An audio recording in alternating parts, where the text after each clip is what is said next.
여러분, 이런 이야기 들어보신 적 있으신가요? 평생 중산층으로 살았던 분이 은퇴 후 3년 만에 기초수급자가 된 이야기요. 서울 강남에 35평 아파트 있고 외제차 몰고 자녀 둘 다 좋은 대학 보내고 퇴직금 1억 원 받았던 분입니다. 그분이 3년 만에 통장에 30만 원 남았습니다. 어떻게 이런 일이 가능할까요? 더 놀라운 건 이게 특별한 경우가 아니라는 겁니다. 통계를 보면 중산층의 약 40%가 노후에 빈곤층으로 떨어집니다. 절반에 가깝습니다. 평생 열심히 일하고 저축하고 집 사고 자녀 교육시키고 그렇게 중산층으로 살았던 분들이 60대, 70대가 되면 갑자기 무너집니다.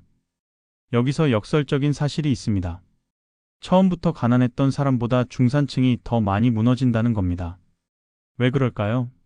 가난한 사람은 평생 긴장하며 살았습니다. 돈 아끼는 법을 압니다. 복지 혜택 받는 것도 익숙합니다. 생활 수준을 낮추는 것도 자연스럽습니다. 하지만 중산층은 다릅니다. 평생 어느 정도 여유 있게 살았습니다. 그러다 보니 방심합니다. 우리는 괜찮아, 우리 정도면 준비되어 있어, 이렇게 생각합니다. 그게 바로 함정입니다. 오늘 이 영상에서는 중산층이 노후에 무너지는 7가지 치명적인 함정을 말씀드리겠습니다. 그리고 어떻게 하면 그 함정에서 벗어날 수 있는지 구체적인 방법도 함께 나누겠습니다. 특히 50대, 60대 중산층 여러분께 꼭 필요한 내용입니다. 끝까지 들어주시면 여러분의 노후를 지킬 수 있을 겁니다. 자, 시작하겠습니다. 첫 번째 함정입니다. 바로 우리는 준비되어 있어라는 착각입니다. 서울 송파구에 사시는 김철수 씨, 64살입니다. 작년에 대기업에서 정년 퇴직하셨습니다. 퇴직금으로 1억 5천만 원을 받았습니다. 집은 강남 근처 30평 아파트입니다. 시세로 12억 원 정도 됩니다. 자동차는 외제차입니다. 5천만 원짜리요.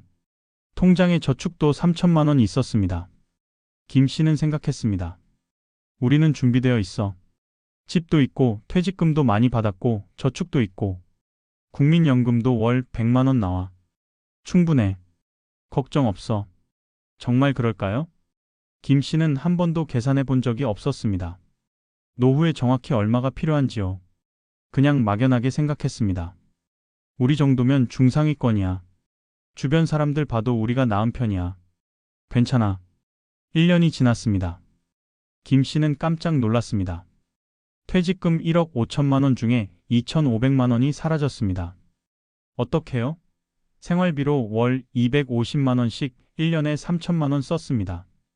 국민연금 100만 원이 들어왔으니까 실제로는 1,800만 원이 나간 겁니다. 거기에 예상치 못한 지출들이 있었습니다. 딸 결혼 축의금 500만 원, 집 보일러 고장나서 수리비 300만 원, 건강검진 받고 치료비 200만 원, 이것저것 합치니까 2,500만 원이 나갔습니다. 김 씨는 당황했습니다. 계산이 안 맞네? 이 속도면 1억 5천만 원이 6년이면 다 없어지는데? 하지만 곧 생각을 바꿨습니다. 올해만 유난히 지출이 많았어. 내년부터는 괜찮을 거야. 정말 그럴까요? 아닙니다. 2년째도 비슷했습니다. 3년째는 더 심했습니다.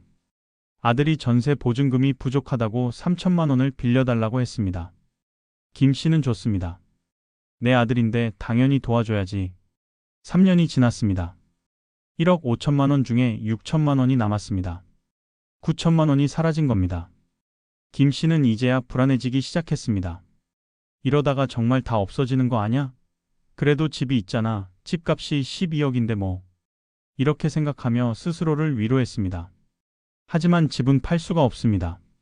팔면 살 곳이 없으니까요. 작은 집으로 옮기자니 체면이 서지 않습니다. 우리가 30년 동안 이 동네에서 살았는데 이제 와서 작은 집으로 가? 주변에서 뭐라고 하겠어? 이게 바로 중산층의 첫 번째 함정입니다. 준비되어 있다는 착각입니다. 집 있고 퇴직금 있고 연금 있으니까 괜찮다고 생각하는 겁니다. 하지만 실제로 계산해보면 전혀 괜찮지 않습니다. 앞 영상에서 말씀드렸듯이 노후 20년을 살려면 1인 기준 약 4억 원, 부부 기준 약 6억 원이 필요합니다. 연금을 빼더라도 현금으로 2억 원에서 3억 원은 있어야 합니다. 김 씨는 1억 5천만 원 있었습니다. 이미 부족했던 겁니다. 그런데 그걸 몰랐습니다. 계산을 안 해봤으니까요. 중산층의 가장 큰 문제가 뭔지 아십니까? 방심입니다. 우리는 가난하지 않아. 우리는 중산층이야. 우리 정도면 괜찮아. 이런 생각이 노후를 망칩니다. 가난한 사람은 긴장합니다. 돈 한 푼이라도 아껴야 한다는 걸 압니다. 하지만 중산층은 방심합니다. 그래서 더 위험합니다. 여러분, 지금 당장 계산해 보십시오. 정확한 숫자로요. 통장에 얼마 있는지, 연금은 얼마 나오는지, 매달 얼마 쓰는지, 앞으로 20년 동안 얼마가 필요한지. 막연한 안도감을 버리십시오. 숫자로 직시하십시오. 그게 첫 번째 단계입니다. 그런데 중산층이 돈을 어디에 가장 많이 쓰는지 아십니까? 바로 자녀 교육입니다. 이게 두 번째 함정입니다. 대구에 사시는 박영수 씨, 67살입니다. 자녀가 둘 있습니다. 아들, 딸 하나씩입니다. 박 씨는 평생 자녀 교육에 올인했습니다. 초등학교 때부터 학원 보내고, 중학교 때는 과외시키고, 고등학교 때는 대치동 학원까지 보냈습니다. 한 달에 학원비가 얼마였을까요? 아들, 딸 합쳐서 월 200만 원이었습니다. 1년이면 2,400만 원입니다.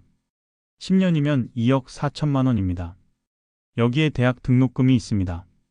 아들은 사립대를 갔습니다. 1년에 1,000만 원씩 4년이면 4천만 원입니다. 딸도 마찬가지입니다. 4천만 원입니다. 아들은 군대 갔다 와서 어학연수를 가고 싶다고 했습니다. 박 씨는 보냈습니다. 6개월에 2천만 원 들었습니다. 딸은 대학원을 가고 싶다고 했습니다. 역시 보냈습니다. 2년에 3천만 원 들었습니다. 다 합치면 얼마일까요? 학원비 2억 4천만 원, 대학 등록금 8천만 원, 어학연수와 대학원 5천만 원. 총 3억 7천만 원입니다. 자녀 한 명당 약 1억 8,500만 원씩 들어간 겁니다. 박 씨는 50대 내내 이 돈을 썼습니다. 월급의 절반 이상이 자녀 교육비로 나갔습니다. 저축은 거의 못했습니다. 노후 준비? 생각할 겨를이 없었습니다. 일단 애들 대학만 보내고 나면 그때부터 모으지 뭐. 이렇게 생각했습니다. 예순에 퇴직했습니다. 퇴직금 8천만 원을 받았습니다. 1억 5천만 원 받은 김 씨보다 적습니다. 왜냐고요? 자녀 교육비 때문에 연봉 협상을 적극적으로 못했고 승진도 늦었기 때문입니다. 회사에서 야근, 주말 근무를 해야 승진하는데 박 씨는 애들 학원 보내야 해서 칼퇴근했습니다. 어쨌든 8천만 원을 받았습니다. 통장에 저축은 1,000만 원밖에 없었습니다. 집은 있었습니다. 대구 수성구 30평 아파트요. 시세 5억 원 정도입니다. 서울보다는 싸지만 그래도 괜찮은 집입니다. 박 씨는 생각했습니다. 이제 애들 다 컸으니까 편하겠지. 아들은 좋은 대학 나와서 대기업에 들어갔고 딸도 대학원 나와서 괜찮은 직장에 다니니까 내가 이렇게 고생한 보람이 있네. 1년이 지났습니다. 아들한테서 전화가 왔습니다. 아버지, 결혼하려고 하는데 전세 보증금 좀 도와주실 수 있으세요? 서울은 전세가 너무 비싸서요. 3억 원은 있어야 하는데 제가 1억밖에 없어요. 박 씨는 고민했습니다. 줘야 하나? 하지만 나도 은퇴했는데 그래도 내 아들인데 결혼하는데 도와줘야지. 결국 2억 원을 줬습니다. 퇴직금 8천만 원 중에서 2억 원을요? 어떻게요? 저축 1,000만 원을 다 꺼내고 나머지 9천만 원은 대출을 받았습니다. 2년이 지났습니다. 딸한테서 전화가 왔습니다. 아빠, 나도 결혼하려고 하는데 혼수 좀 도와주세요. 요즘은 부모가 다 해주는 시대는 아니지만 그래도 조금은 보태줘야 체면이 서잖아요. 박 씨는 또 줬습니다. 3천만 원을요? 퇴직금에서요. 이제 남은 퇴직금이 3천만 원입니다. 그리고 빚이 9천만 원 있습니다.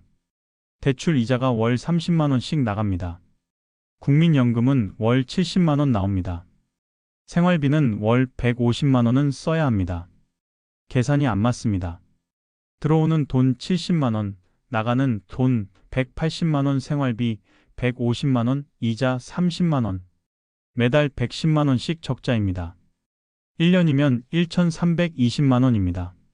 남은 퇴직금 3천만 원으로 2년 반밖에 못 버팁니다. 박 씨는 이제야 깨달았습니다. 내가 평생 자식한테 다 퍼주고 정작 내 노후는 준비를 못했구나. 자식들이 나를 도와줄까? 아들한테 전화했습니다. 아들아, 사실 아빠가 지금 형편이 좀 어려워서 그러는데. 아들이 말했습니다. 아버지, 저도 애 낳고 키우느라 빠듯해요. 죄송해요. 딸한테도 전화했습니다. 역시 비슷한 대답이었습니다. 아빠, 저희도 형편이 안 돼요. 맞벌이 하는데도 빠듯해요. 박 씨는 절망했습니다. 평생 자식 교육에 3억 7천만 원을 쏟아부었는데 정작 나는 빈털터리가 됐구나. 자식들은 잘 됐지만 나는 망했구나. 이게 바로 중산층의 두 번째 함정입니다. 자녀 교육비 올인입니다. 중산층은 자녀 교육에 목숨을 겁니다. 왜냐고요? 우리 애가 좋은 대학 가야 중산층을 유지하니까요. 우리 애가 떨어지면 우리 집도 중산층에서 떨어지니까요. 그래서 50대 내내 번 돈을 다 교육비에 쏟아붓습니다. 정작 자기 노후 준비는 못합니다. 60에 퇴직하고 나서야 깨닫습니다. 아, 내가 노후 준비를 못했구나. 하지만 이미 늦었습니다. 더 큰 문제는 자녀가 부모를 책임지지 않는다는 겁니다. 옛날에는 효도라는 게 있었습니다. 부모가 자식 키우면 자식이 부모 모시는 게 당연했습니다. 하지만 지금은 아닙니다. 자녀들도 자기 생활하기 바쁩니다. 집값은 비싸고 애 키우는 비용은 많고 맞벌이에도 빠듯합니다. 부모한테 효도하고 싶어도 못합니다. 여유가 없으니까요. 그래서 부모가 어려워도 도와주지 못합니다. 미안한 마음은 있지만 현실적으로 불가능합니다. 결국 자녀 교육비에 올인했던 중산층 부모는 노후에 혼자 무너집니다. 자식은 강남에 살고 부모는 월세방에 사는 일이 생깁니다. 자식은 해외여행 다니는데 부모는 반찬 아끼며 사는 일이 생깁니다. 여러분, 자녀 교육의 한계선을 그으십시오. 여기까지만 도와주겠다. 나머지는 내가 알아서 해라. 이렇게 선을 긋는 용기가 필요합니다. 그래야 여러분의 노후를 지킬 수 있습니다. 교육비만 문제가 아닙니다. 중산층에게는 보이지 않는 지출이 또 있습니다. 바로 체면 유지 비용입니다. 부산에 사시는 이정남 씨, 69살입니다. 5년 전에 은퇴했습니다. 은퇴 전에는 골프를 즐겼습니다. 회사 동료들과 한 달에 2번씩 쳤습니다. 한 번 치는데 20만 원 정도 들었습니다. 한 달에 40만 원, 1년에 480만 원입니다. 은퇴하고 나서도 계속 쳤습니다. 왜냐고요? 그게 이 씨의 유일한 사교 활동이었으니까요. 친구들 만나는 자리였으니까요. 그만두면 외로울 것 같았습니다. 골프만이 아닙니다. 한 달에 한 번씩 동창 모임이 있었습니다. 좋은 식당에서 만났습니다. 1인당 5만 원씩 했습니다. 1년이면 60만 원입니다. 1년에 2번 동창회 여행을 갔습니다. 한 번에 100만 원씩, 1년에 200만 원입니다. 명절마다 경조사가 있었습니다. 친척 결혼식, 조카 돌잔치, 지인 장례식, 한 번에 10만 원씩 내면 1년에 한 10번 정도 있었습니다. 100만 원입니다. 부인은 백화점 쇼핑을 좋아했습니다. 한 달에 한 번씩 백화점에 가서 옷을 샀습니다. 한 번에 30만 원씩, 1년이면 360만 원입니다. 외식도 자주 했습니다. 주에 한 번은 외식했습니다. 한 번에 5만 원씩, 1년이면 260만 원입니다. 여행도 1년에 2번 갔습니다. 한 번은 해외여행, 한 번은 국내 여행. 해외여행은 300만 원, 국내 여행은 100만 원. 합치면 400만 원입니다.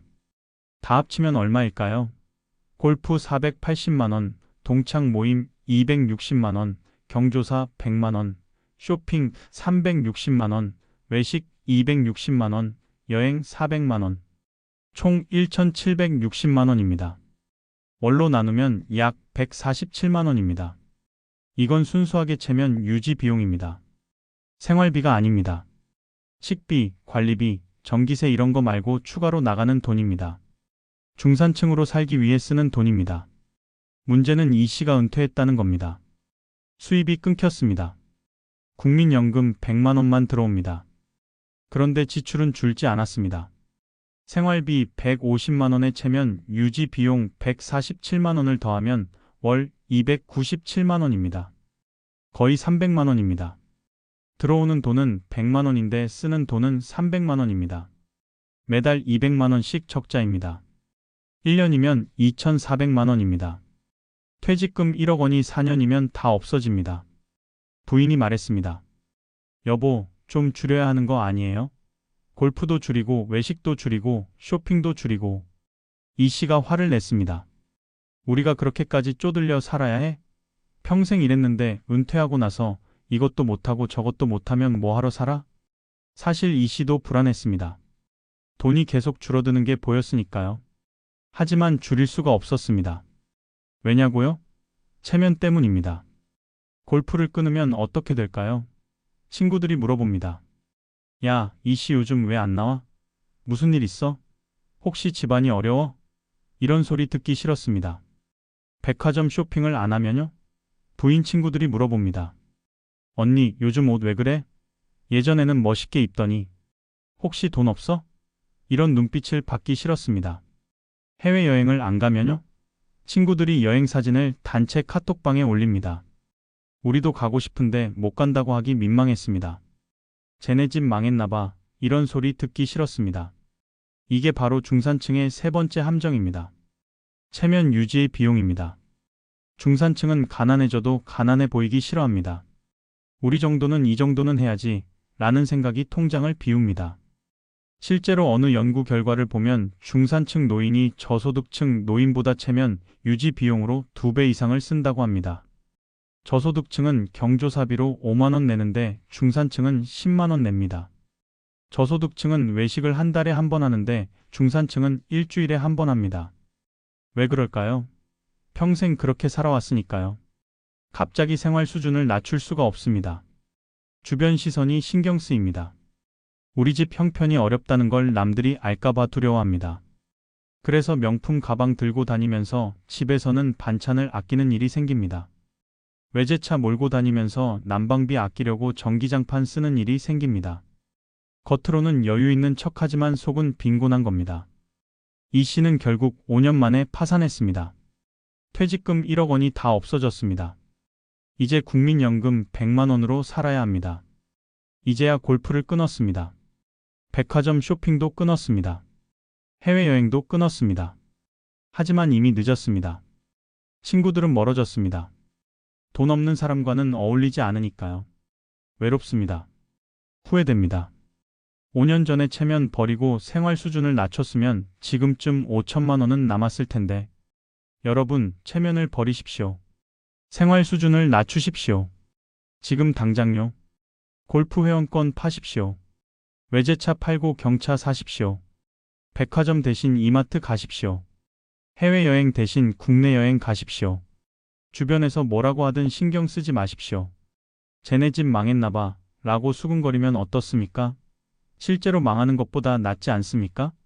체면 지키다가 진짜 망하는 것과 체면 버리고 살아남는 것 중 무엇을 선택하시겠습니까? 그런데 중산층에게는 또 다른 문제가 있습니다. 바로 부동산 올인입니다. 서울 마포구에 사시는 최영희 씨, 65살입니다. 최 씨 집의 자산 구조를 보겠습니다. 집이 두 채 있습니다. 하나는 본인이 사는 강남 35평 아파트, 시세 15억 원입니다. 하나는 투자용으로 산 경기도 아파트, 시세 5억 원입니다. 합치면 20억 원입니다. 현금은 얼마나 있을까요? 통장에 3천만 원입니다.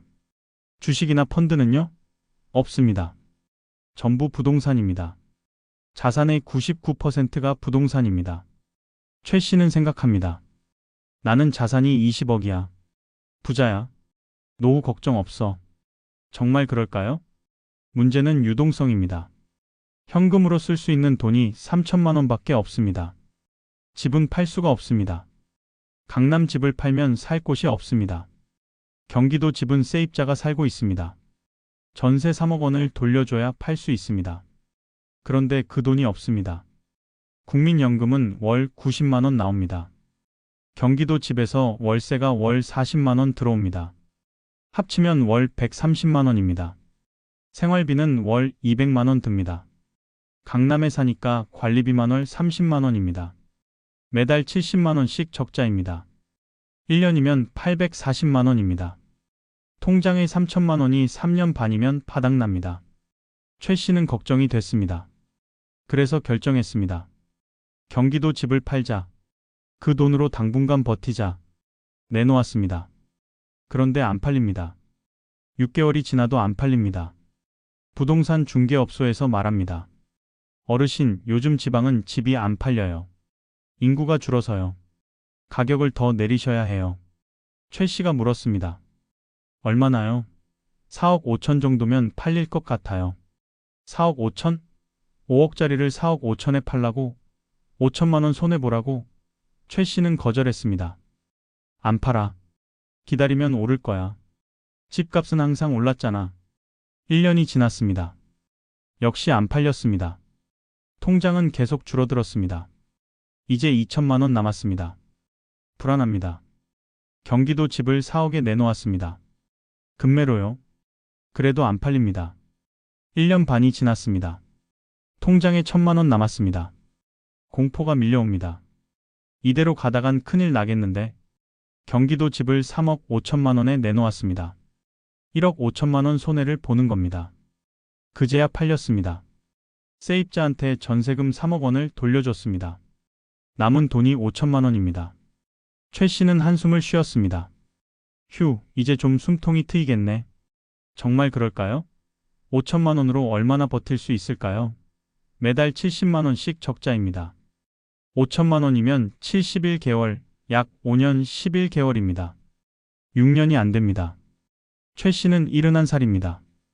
6년 후면 77살입니다. 그때 돈이 다 떨어지면 어떻게 될까요? 강남 집을 팔아야 할까요?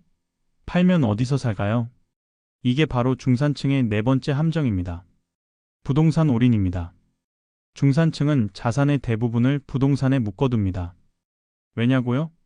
집값은 오른다고 믿으니까요. 부동산 불패 신화를 믿으니까요.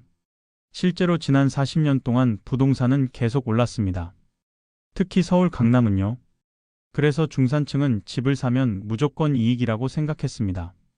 집 한 채로 부족해서 두 채, 세 채를 샀습니다. 빚내서라도 샀습니다. 하지만 시대가 바뀌었습니다.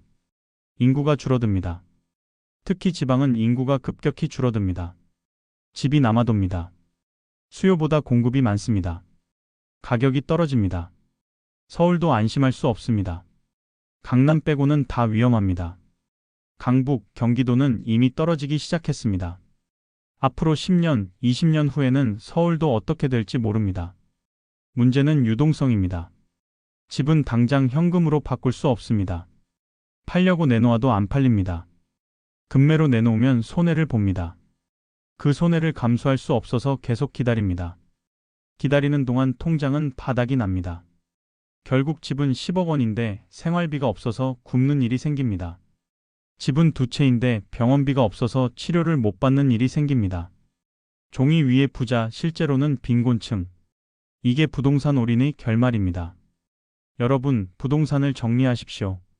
집은 한 채만 남기십시오. 나머지는 파십시오. 손해를 보더라도 파십시오. 그 돈을 현금으로 확보하십시오. 유동성이 생명입니다. 주택연금도 적극 검토하십시오. 집에 살면서 매달 현금을 받을 수 있습니다.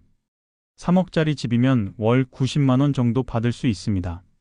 10억짜리 집이면 월 300만 원 정도 받을 수 있습니다. 이게 유동성을 확보하는 방법입니다. 부동산 올인은 위험합니다. 특히 은퇴 후에는 더 위험합니다. 분산하십시오. 현금, 예금, 국채로요. 수익률은 낮아도 안전합니다. 안전이 최우선입니다. 그런데 부동산만 문제가 아닙니다. 중산층에게는 더 큰 문제가 있습니다. 바로 생활 수준을 낮추지 못한다는 겁니다. 인천에 사시는 정민호 씨, 66살입니다. 은퇴 전에는 월 500만 원을 썼습니다. 월급이 600만 원이었으니까 쓸만했습니다. 저축은 월 100만 원 했습니다. 은퇴했습니다. 국민연금이 월 150만 원 나옵니다. 부인 기초연금이 월 30만 원 나옵니다. 합치면 월 180만 원입니다. 정 씨는 생각했습니다. 이제 수입이 줄었으니까 지출도 줄여야지. 월 200만 원 정도로 살면 되겠네. 정말 그렇게 됐을까요? 첫 달 통장 내역을 확인했습니다. 월 300만 원이 나갔습니다. 왜 이렇게 많이 나갔지? 내역을 보니까 평소대로 쓴 겁니다. 백화점에서 옷 산 것, 외식한 것, 골프 친 것, 친구 만나서 술 마신 것. 둘째 달도 비슷했습니다. 300만 원 나갔습니다. 정 씨는 부인한테 말했습니다. 여보, 우리 좀 줄여야 할 것 같아. 부인이 대답했습니다. 알았어요. 그런데 뭘 줄여요? 정 씨가 말했습니다. 백화점 쇼핑 좀 줄이고. 부인이 화를 냈습니다. 평생 백화점에서 사다가 이제 와서 이마트 가라고요? 우리가 그렇게까지 쪼들려야 해요? 정 씨가 말했습니다. 그럼 외식 횟수를 줄이자. 부인이 말했습니다. 일주일에 2번도 못 먹어요? 평생 일했는데 은퇴하고 나서 밥도 제대로 못 먹어요? 결국 못 줄였습니다. 셋째 달도 넷째 달도 월 300만 원씩 나갔습니다. 수입은 180만 원인데 지출은 300만 원입니다. 매달 120만 원씩 적자입니다. 1년이면 1,440만 원입니다. 퇴직금 8천만 원이 5년 반이면 파닥납니다. 정 씨는 불안했습니다. 하지만 생활 수준을 낮출 수가 없었습니다. 왜냐고요? 평생 그렇게 살았으니까요. 아침에 일어나면 커피숍에 갔습니다. 5,000원짜리 아메리카노를 마셨습니다. 집에서 인스턴트 커피 타 먹으면 100원인데요. 하지만 그건 싫었습니다. 우리가 그렇게까지 살아야 해? 점심은 외식했습니다. 1만 원짜리 백반을 먹었습니다. 집에서 먹으면 3,000원인데요. 하지만 집에서 먹기 싫었습니다. 은퇴했는데 점심도 제대로 못 먹어? 저녁도 자주 외식했습니다. 일주일에 2번은요. 한 번에 5만 원씩 썼습니다. 이 정도는 써야 사는 것 같았습니다. 주말에는 백화점에 갔습니다. 꼭 뭘 사지 않아도 구경만 했습니다. 그런데 가다 보면 사게 됩니다. 옷 한 벌, 가방 하나. 이 정도는 괜찮지 뭐. 이게 바로 중산층의 5번째 함정입니다. 생활 수준을 낮추지 못하는 강박입니다. 수입은 줄었는데 지출은 그대로입니다. 왜냐고요? 평생의 습관을 바꿀 수 없으니까요. 가난한 사람은 다릅니다. 원래 절약하며 살았습니다. 커피숍 안 갑니다. 인스턴트 커피 타 먹습니다. 외식 안 합니다. 집에서 먹습니다. 백화점 안 갑니다. 재래시장 갑니다. 그래서 가난한 사람은 노후에도 잘 버팁니다. 월 100만 원으로도 삽니다. 익숙하니까요. 하지만 중산층은 못합니다. 월 100만 원으로 살 수가 없습니다. 평생 월 300만 원, 400만 원 쓰며 살았는데 갑자기 100만 원으로 살 수 없습니다. 절약이라는 단어가 낯섭니다. 어떻게 절약하는지 모릅니다. 가난한 사람은 노하우가 있습니다.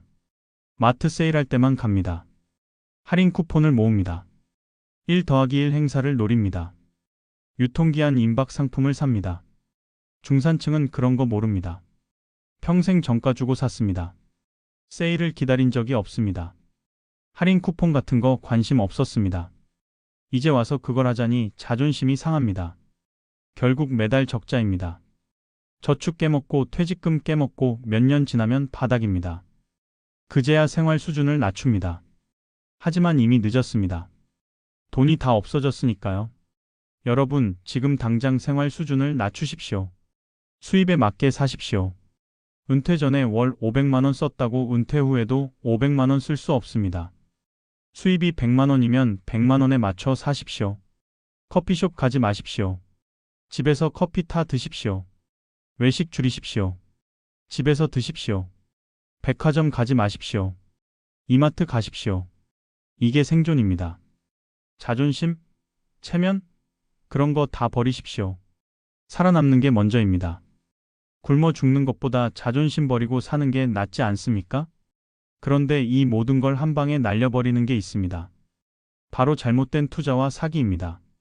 대전에 사시는 강대식 씨, 68살입니다. 은퇴 후 퇴직금 1억 원을 받았습니다. 은행에 예금했습니다. 금리가 연 3%였습니다. 1년에 300만 원 이자가 나옵니다. 월로 나누면 25만 원입니다. 강 씨는 불만이었습니다. 고작 25만 원? 이걸로 뭐해? 물가는 오르는데 뭔가 수익률 좋은 투자를 해야겠다고 생각했습니다. 지인이 소개해줬습니다. 좋은 투자처가 있다고요. 부동산 PF 투자랍니다. 원금 보장에 연 5% 수익을 준답니다. 강 씨는 계산했습니다. 5%면 1년에 500만 원이네. 월 42만 원이네. 은행 이자보다 2배 가까이 많네. 의심이 들었습니다. 원금 보장이 정말 될까? 지인이 말했습니다. 제가 이미 3년째 투자하고 있는데 한 번도 문제 없었어요. 매달 정확하게 이자 들어와요. 믿을만해요. 강 씨는 결정했습니다. 1억 원 중에 5천만 원을 투자했습니다. 나머지 5천만 원은 은행에 남겨뒀습니다. 만약을 위해서요. 6개월 동안은 괜찮았습니다. 매달 200만 원씩 이자가 들어왔습니다. 강 씨는 기뻤습니다. 역시 투자를 잘했어. 나머지 5천만 원도 넣을까? 7개월째 이자가 안 들어왔습니다. 이상하다 싶어서 전화했습니다. 안 받습니다. 회사에 찾아갔습니다. 문이 잠겨 있습니다. 부도났습니다. 사기였습니다. 강 씨는 패닉에 빠졌습니다. 5천만 원이 한순간에 날아갔습니다.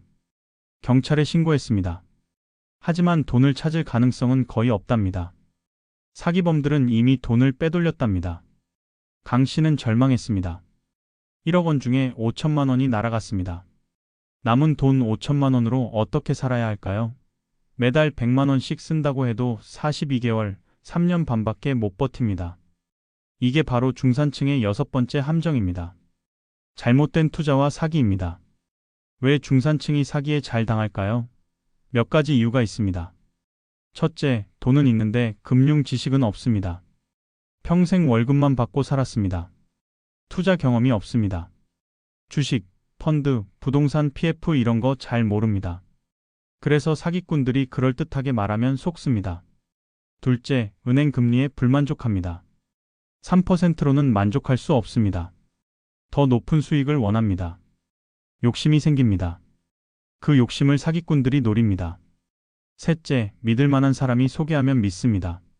지인, 친척, 교회 친구. 이런 사람들이 소개하면 의심하지 않습니다. 설마 나를 속이겠어? 하지만 그 지인도 속은 겁니다. 아니면 그 지인이 공범입니다. 넷째, 일확천금을 꿈꿉니다. 통장 잔고가 줄어드는 게 보입니다. 불안합니다. 이 돈을 빨리 불려야겠다고 생각합니다. 조급해집니다. 조급할수록 판단력이 흐려집니다. 통계가 있습니다. 60대 이상 노인이 금융사기 피해의 70%를 차지한다고 합니다. 그 중에서도 중산층이 가장 많습니다. 왜냐고요? 돈이 있으니까요. 사기꾼들은 돈 없는 사람은 노리지 않습니다. 돈 있는 사람을 노립니다. 보이스피싱, 유사수신, 부동산 PF, 코인 투자, 주식 리딩방. 온갖 사기가 판을 칩니다. 전부 중산층 노인을 타겟으로 합니다. 원금 보장, 고수익, 안전 이런 말로 유혹합니다. 퇴직금으로 치킨집, 카페 창업하는 것도 비슷합니다. 사기는 아니지만 실패 확률이 90%입니다.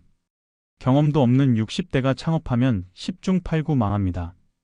1억 투자해서 3년 만에 마이너스 5천만 원이 됩니다. 한 방에 날아갑니다. 평생 모은 노후 자금이 일순간에 사라집니다. 그럼 끝입니다. 복구할 방법이 없습니다. 다시 일해서 벌 수도 없습니다. 나이가 있으니까요. 여러분, 은퇴 후에는 투자하지 마십시오. 원금 보장 없으면 절대 안 됩니다. 은행 예금 3%면 감사하게 생각하십시오. 욕심 부리지 마십시오. 안전이 최우선입니다. 창업도 하지 마십시오. 경험 없으면 절대 안 됩니다. 퇴직금을 걸지 마십시오. 작게 시작하더라도 본인 돈 3천만 원 이하로만 하십시오. 그리고 가장 중요한 건 의심하는 겁니다. 세상에 공짜는 없습니다. 원금 보장 고수익은 사기입니다. 너무 좋은 조건은 의심하십시오. 조급하게 결정하지 마십시오. 자녀와 상의하십시오. 그런데 마지막으로 가장 슬픈 함정이 하나 더 있습니다. 바로 도움을 요청하지 못하는 자존심입니다. 경기도 성남시에 사시는 김순례 씨, 72살입니다. 지금 김 씨의 형편이 어떤지 보겠습니다. 통장 잔고 50만 원입니다. 국민연금 월 60만 원 나옵니다. 생활비는 월 100만 원 듭니다. 매달 40만 원 적자입니다. 김 씨는 기초생활수급 대상자입니다. 신청하면 월 50만 원 정도 받을 수 있습니다. 그럼 적자를 메울 수 있습니다. 하지만 김 씨는 신청하지 않았습니다. 왜냐고요? 김 씨가 말했습니다. 우리가 그렇게까지 떨어졌나 싶어서요. 기초수급자라니. 그건 정말 가난한 사람들이 받는 거잖아요. 우리는 평생 중산층으로 살았는데 자존심이 허락하지 않았습니다. 주변에 알려질까봐 두려웠습니다. 동네 사람들이 알면 뭐라고 하겠어요? 김 씨네 완전 망했나봐. 기초수급자까지 됐대. 이런 소리 듣기 싫었습니다. 자녀한테도 말 못했습니다. 아들한테 전화해서 사실 엄마가 지금 형편이 어려워서 라고 말하고 싶었습니다. 하지만 못했습니다. 왜냐고요? 애들한테 짐 되기 싫어서요. 평생 당당하게 산 엄마인데 이제 와서 돈 없다고 하기 창피했습니다. 결국 혼자 버텼습니다. 밥을 굶었습니다. 하루 두 끼만 먹었습니다. 난방을 안 했습니다. 겨울에 전기장판 하나로 버텼습니다. 병원도 안 갔습니다. 아파도 참았습니다. 1년이 지났습니다. 김 씨는 쓰러졌습니다. 영양실조와 저체온증이었습니다. 병원에 실려갔습니다. 입원했습니다. 그제야 아들이 알았습니다. 엄마가 이렇게 어려웠다는 걸요. 아들이 말했습니다. 엄마, 왜 진작 말 안 했어요? 도와줄 수 있었는데. 김 씨가 말했습니다. 너희한테 짐 되기 싫어서. 아들이 울었습니다. 엄마가 굶고 있었는데 저는 몰랐어요. 이게 바로 중산층의 마지막 함정입니다. 도움을 요청하지 못하는 자존심입니다. 가난해졌지만 가난하다고 인정하지 못합니다. 복지 혜택이 필요하지만 신청하지 못합니다. 자녀에게 도움이 필요하지만 말하지 못합니다. 왜 그럴까요? 자존심 때문입니다. 평생 중산층으로 살았는데 이제 와서 기초수급자가 된다. 받아들일 수 없습니다. 주변에서 뭐라고 할까봐 두렵습니다. 통계가 있습니다. 노인 자살률이 OECD 1위입니다. 그 중에서도 자살률이 가장 높은 계층이 누군지 아십니까? 몰락한 중산층입니다. 처음부터 가난했던 사람이 아닙니다. 중산층에서 떨어진 사람입니다. 왜 그럴까요? 상대적 박탈감 때문입니다. 처음부터 가난했던 사람은 가난에 익숙합니다. 하지만 중산층에서 떨어진 사람은 과거와 현재를 비교합니다. 예전에는 이랬는데 지금은 이렇게 됐다. 그 격차가 견딜 수 없습니다. 자존심이 목숨을 앗아갑니다. 도움을 요청하면 살 수 있는데 자존심 때문에 요청하지 못합니다. 혼자 끙끙 앓다가 극단적 선택을 합니다. 여러분, 자존심을 내려놓으십시오. 도움이 필요하면 요청하십시오. 기초생활수급 대상이면 신청하십시오. 기초연금, 노인 일자리, 각종 복지 혜택을 적극 활용하십시오. 자녀에게 솔직해지십시오. 사실 우리 형편이 어려워. 도와줄 수 있으면 도와줘. 이렇게 말하는 용기가 필요합니다. 자녀도 부모 형편을 알아야 도와줄 수 있습니다. 체면? 자존심? 그런 거 다 버리십시오. 사는 게 먼저입니다. 자존심 지키다 굶어 죽는 것보다 자존심 버리고 사는 게 낫지 않습니까? 자, 그렇다면 어떻게 해야 할까요? 해결책을 말씀드리겠습니다. 첫 번째 해법, 냉정하게 계산하십시오. 지금 당장 엑셀 파일을 펴십시오. 또는 종이와 펜을 꺼내십시오. 숫자를 적으십시오. 자산이 얼마인지 적으십시오. 집, 예금, 주식 모두 합쳐서요. 부채도 적으십시오. 대출, 빚 모두 합쳐서요. 순자산을 계산하십시오. 자산에서 부채를 뺀 금액이요. 수입을 적으십시오. 국민연금, 기초연금, 월세, 이자 모두 합쳐서 월 얼마 들어오는지요. 지출도 적으십시오. 생활비, 관리비, 의료비, 경조사비 모두 합쳐서 월 얼마 나가는지요. 차액을 계산하십시오. 수입에서 지출을 뺀 금액이요. 플러스인가요? 마이너스인가요? 마이너스라면 매달 얼마씩 적자인가요? 노후 기간을 계산하십시오.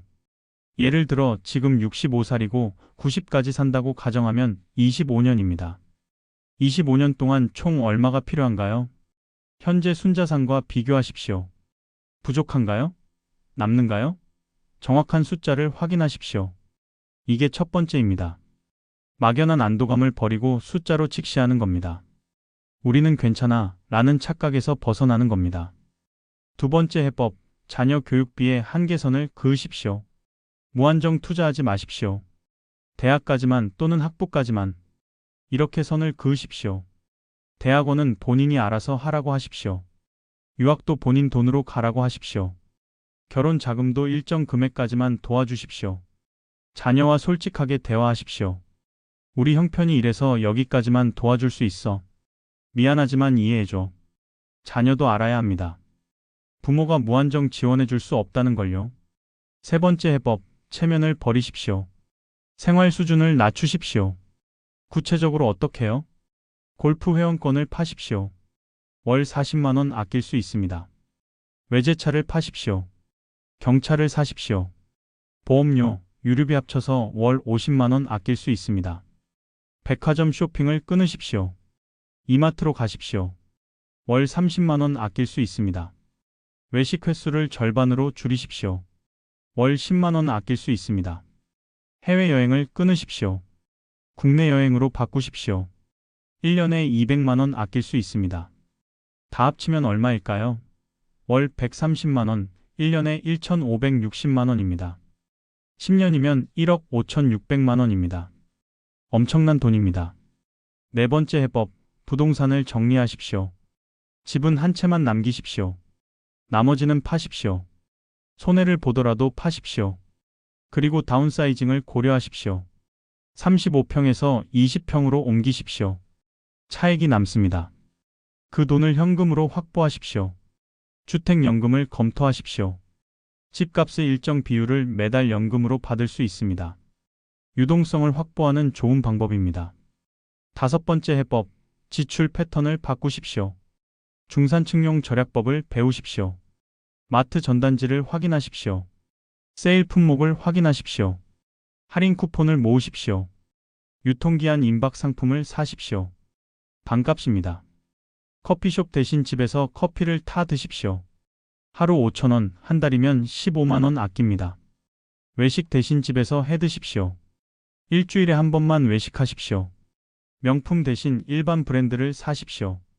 새 옷 대신 작년 옷을 입으십시오. 이게 절약입니다. 부끄러운 게 아닙니다. 생존 전략입니다. 여섯 번째 해법, 투자 원칙을 지키십시오.